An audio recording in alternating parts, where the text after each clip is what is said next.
Hello everyone, welcome back to my channel. My name is Mila. I changed my channel name recently, but it's now Mila's Book Nook. Before it was Alexandrian Archives, but either way, welcome back. My name is Mila. Today we're going to be doing a completely different video. It's not related to books entirely. Not the way that most, or rather all of my videos are. So today I've been seeing this sort of as a trend, so it's sort of like an experiment. Like, can I make this bookish? And so can I bring in more views? Because, I've been trying to make fun videos, but still be authentic. I don't want to seem like I'm fully on copying people, but I also don't want to, be boring, I guess. So today I'm going to just talk about how YouTube changed my life. It hasn't changed my life in this, I want to say, like, grandiose way. However, it has had a significant impact on me as a person, on my life, on the way I view the world, and the way I view and retain information, for example. Just like how reading has definitely changed me as a person. Reading, obviously, and books have precedents. They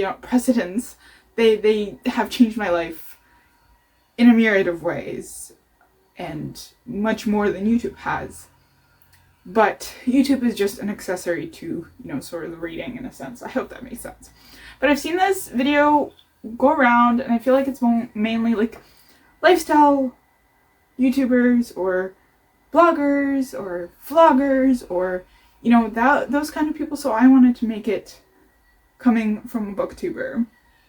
So the first thing, and I feel like a lot of people will say this, is that it gave me confidence to be able to speak on camera. Because if you look at my older videos, you will see that I look away a lot, and there's a lot of ums, there's a lot of pauses. I still have those ums and uhs and pauses and everything. Sometimes I edit them out, sometimes I'm like, I want to seem more authentic. I don't feel like it's necessary to edit them out.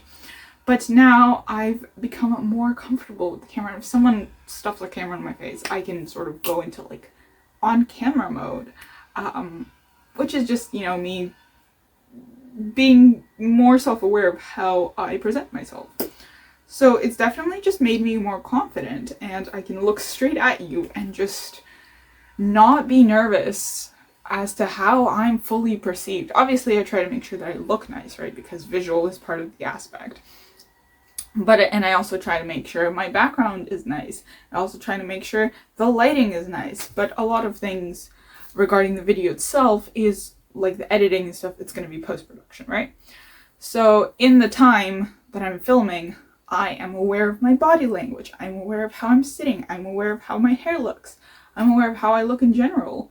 So it's definitely, again, made me more confident to speak in front of the camera. And also just made me more confident to speak in general. Like, I feel like a lot of my current friendships, my newer friendships, started from me asking people questions.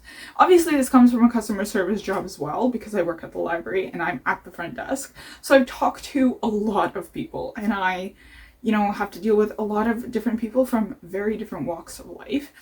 But in terms of like coworkers and stuff, like, I will not be shy to talk to them. And it's just made me more confident as a person. The next one is how to make good videos. And I mean this in the sense that, like, not necessarily like the B-roll and the A-roll footage and all that cinematic stuff, but in terms of like front camera versus back camera, how I can make sure that I'm in frame. So for example, in this case, I am using the back camera of my phone, but you wouldn't really be able to tell because I'm just speaking normally, right? However, behind you is my monitor, and I am mirroring my phone screen so that I can see myself on the screen. And so I can adjust the lighting, the ISO, the speed of the camera if I can. And I watched like a bunch of YouTube tutorials about how to use like the pro camera settings on your phone. And I do have a really good, like a phone with a really good camera anyways. So that also helps. But again, you don't really need much to start a YouTube channel. A lot of people just use their phones. They use mainly the front camera. In this case, I decided to try it and switch, and now it's just become part of my routine. But before, for a very, very long time, I did use the front camera, and you can definitely see the quality. The next thing that YouTube has helped me with is learning all the little keywords, so to speak, which is one of the things, like keywords, like tags. What do you put in the tags? What keywords do you put in the tags? How do you find these keywords? SEO, algorithms. How does the YouTube algorithm work? How do you, promote your videos on other platforms to get more views? How do you, properly add affiliate links? So just like the little, tidbits that you do, after your video's done, after you've uploaded, the last steps that are still important, but some people don't really put a lot of thought into it, and that could result in copyright strikes, or how to find copyright-free music, how to add it in your video, how to make it look nice, jump cuts, all that stuff. So just all the little things that are important, but are sometimes glazed over.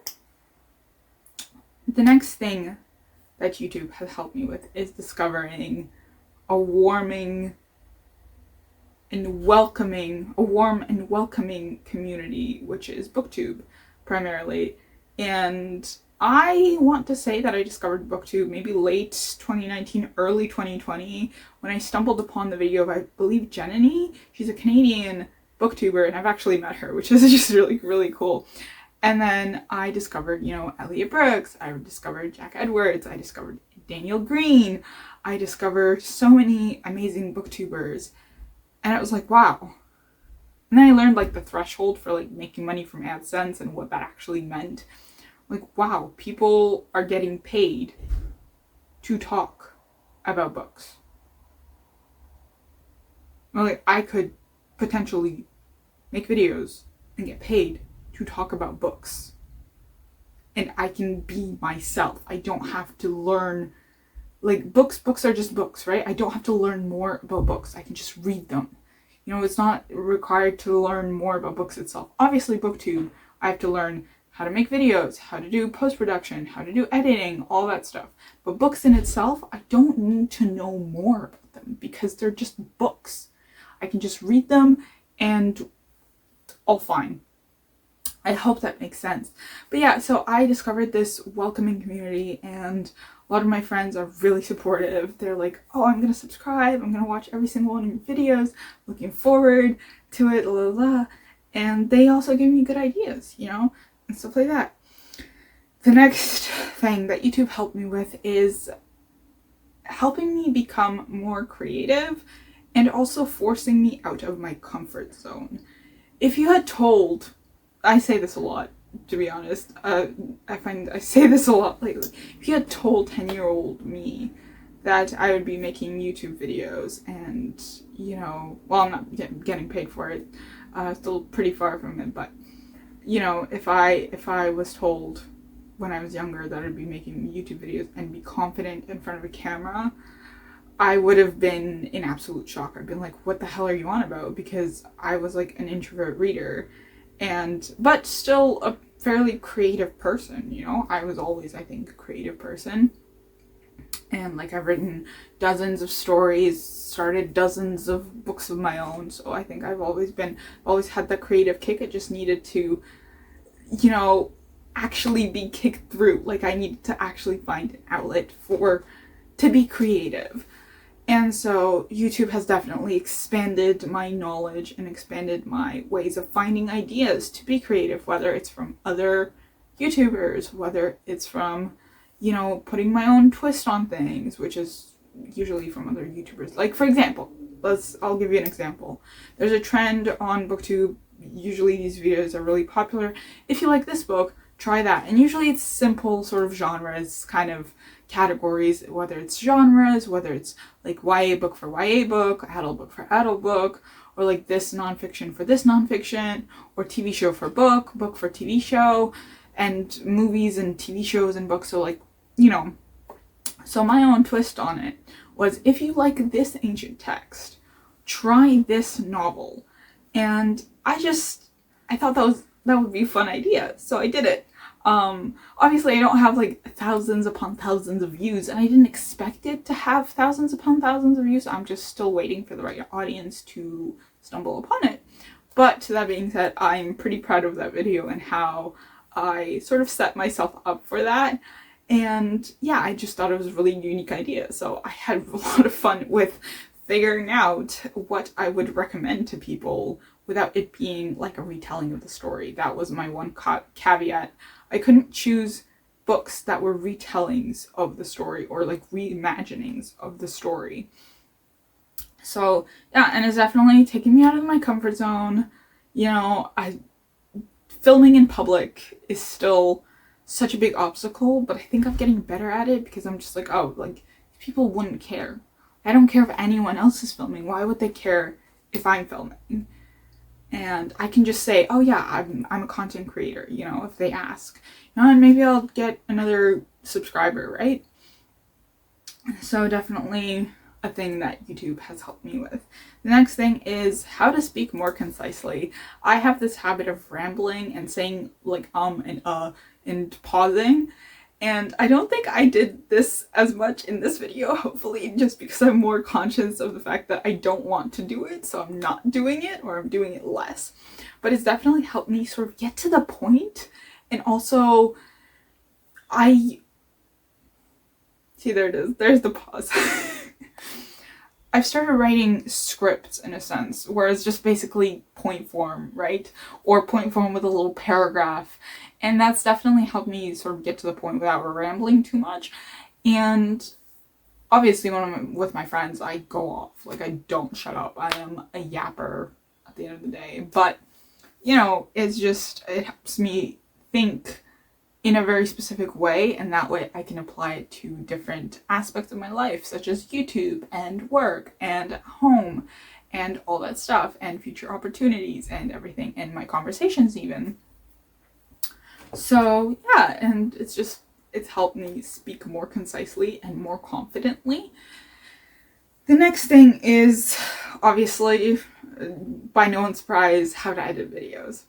I didn't have a lot of experience. The most I've had experience with editing videos is one time there was a video project due in like history class in high school. I didn't do particularly well.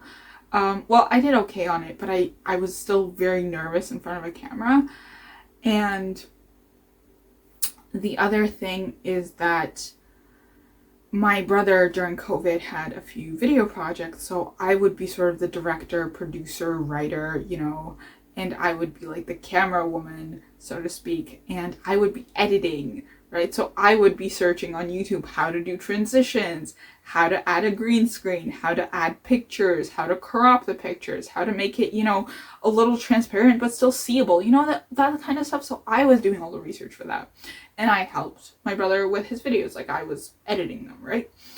And so that definitely helped me gain a little bit more experience, so that when I did start my YouTube channel, I had a little bit of experience, but just not a lot, you know?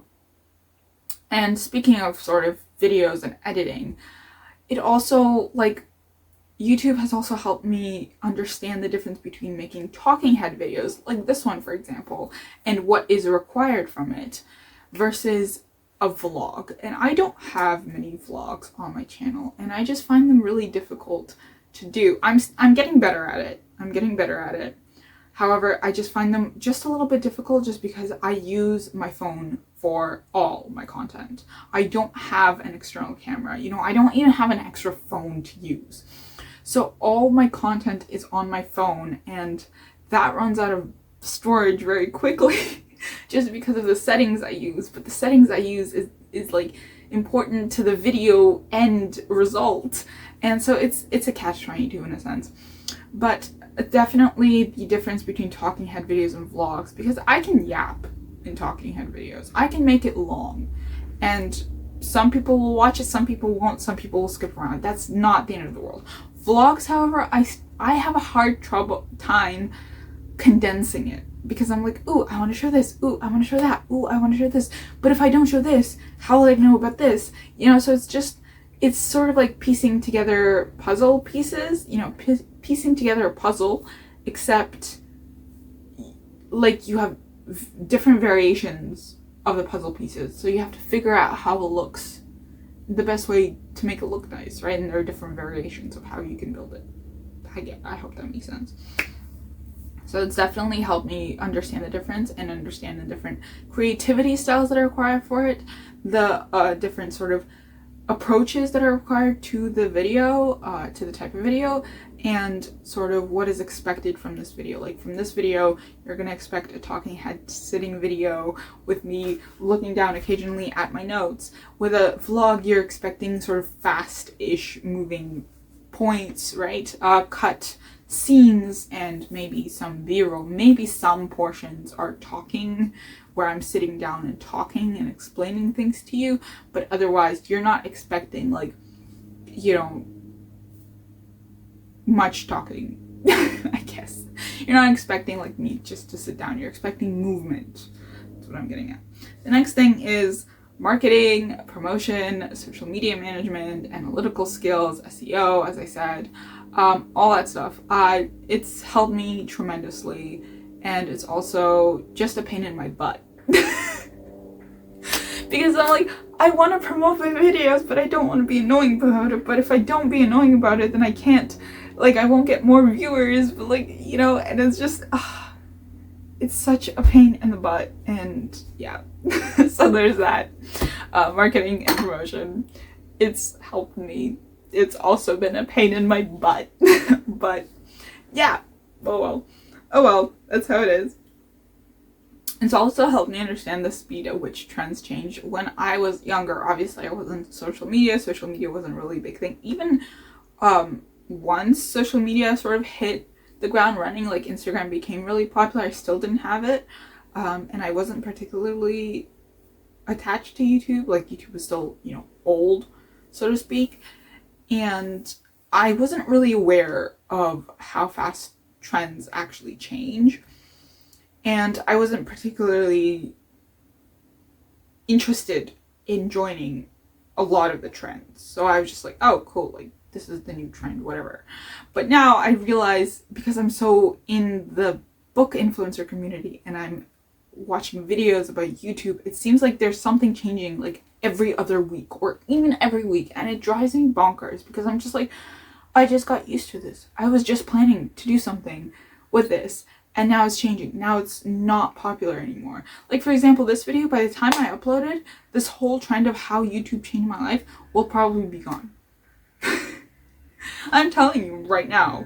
Like, hopefully it isn't. Hopefully I do get the reach that I would like, and hopefully it does bring people in. But again, it's likely that this trend won't really be a trend anymore, really a thing of the past. And it's just, it's kind of sad, because, you know, I've been planning this video for a while, but I just needed a break from all things video content, you know, and it's just, and I guess not the right moment to take a break. Oh well. But, you know, that kind of stuff. I also had another point about trends, but I forgot them.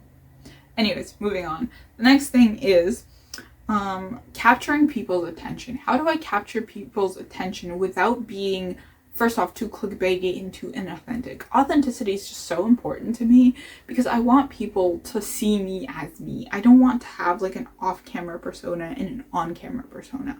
I want to be the same person. Obviously, you know, sometimes, you know, the way I speak on camera is a little bit different than you'd hear me speak in person, for example, right? Because the type of words that I use will change depending on the person. It's totally normal. However, I want to be, you know, honest about the books that I read, honest about whether I liked or didn't like a book. I'm not going to say that I liked a book when I didn't like it, you know, just because other people are saying that they liked it. You know, I'm not going to be dishonest.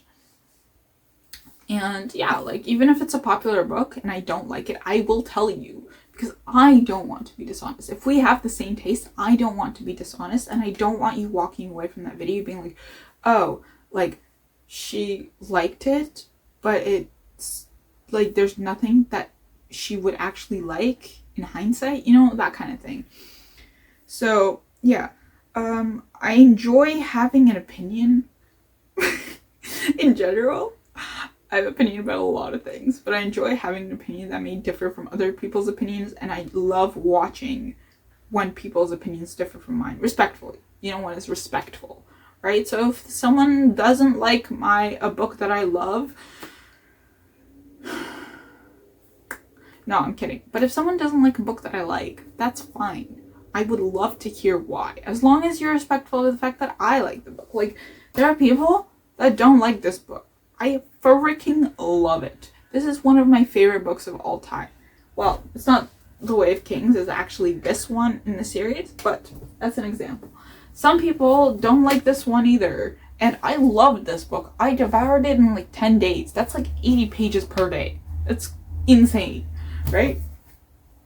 Some people also didn't like this book, for example. I loved it. Some people are comparing it to Red Rising. I haven't read Rising. I'm not going to read Red Rising for personal reasons and reasons if you know, you know. But I love this one, and I ate it up, and I read it so fast, and I got an arc of it, and I loved it so much, and then it just boomed in popularity, and I'm like, yes, well deserved. But there are books that are like, you know, I also change opinions, and I'm going to be honest about the fact that I change opinions. Like, when I read Fourth Wing, I liked it because I needed something that didn't require me to use a lot of brain cells. This one requires you to use brain cells. Fourth Wing, no.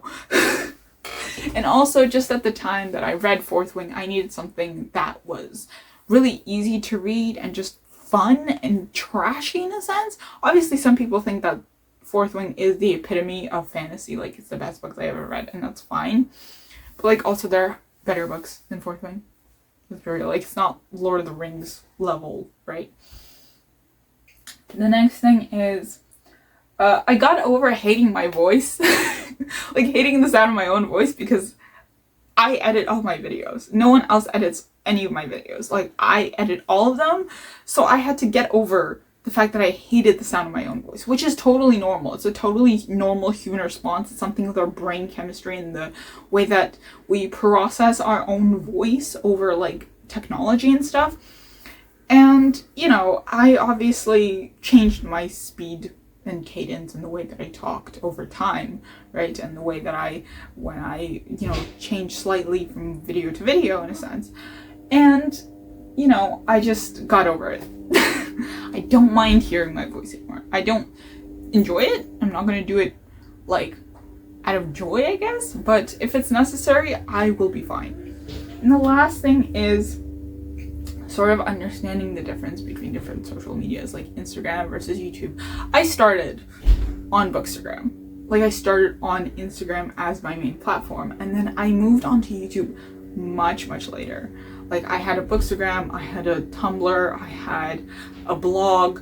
You know, I did all those things before I moved to YouTube because that required so much, you know, confidence buildup in myself and in my brain. I'm just like, okay, how do I make this the easiest transition possible? And obviously, Instagram is so much easier to use when you're an anxious, introverted girl, right? Who doesn't really like watching videos of herself. It doesn't really like being fully in photos when you're on a public platform. So it's definitely, there's a difference. So if you are an anxious book girly like me, an introvert like me, I am an introvert actually, I 100% am, then I would recommend starting over on Instagram. You don't have to show your face. Obviously you don't have to show your face on YouTube either. It's not necessary. But you know, in terms of book videos, most people would, you know, sort of require you to show your face. And yeah, that is it for this video. I know it's a little bit long. I apologize, and I yap, but I hope you enjoyed this video. Like, comment, subscribe. Let me know your thoughts down below. Let me know your journeys with YouTube if you are a YouTuber or if you're trying to start. And I will see you in the next one. Happy reading and watching.